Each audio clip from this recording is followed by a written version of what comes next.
Nagpapatay sindi, LG na 43. Ang ipapakita natin ay pangmasa, no? So, ibig sabihin, yung walang budget o yung kapos. Ang dahilan po ng pag-close open ay dahil sobra-sobra ang init na nakukuha ng ating heatsink dito sa ating IC.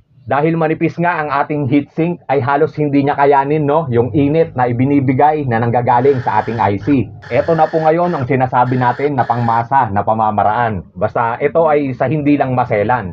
Tumabas lang po ako ng medyo makapal na aluminum at halos kasukat. Basta mahalaga, ito ay lapat na lapat. Pero kung ikaw ay medyo maselan at may budget ka naman, siguro bumili ka na lang, no, ng bagong mainboard. Estimated price natin o halaga nito ay hindi bababa sa 4,000. Ang aluminum po kasi na nakikita natin na yan ay yan po ang nag-a-absorb, no, ng init na nanggagaling sa mga anumang appliances.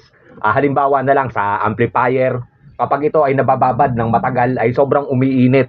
Kaya yung iba minsan ay dinadagdagan din nila, no, nung aluminum. Kapag po kasi nasa limitasyon na siya ng kanyang pag-init, doon nag-iiba ang tunog o doon maaaring mag-collapse ang isang appliances. Nagdagdag na rin po ako, no, ng isang fan blower para higit na matugunan o mapanatili yung lamig, no, yung temperature ng ating heatsink.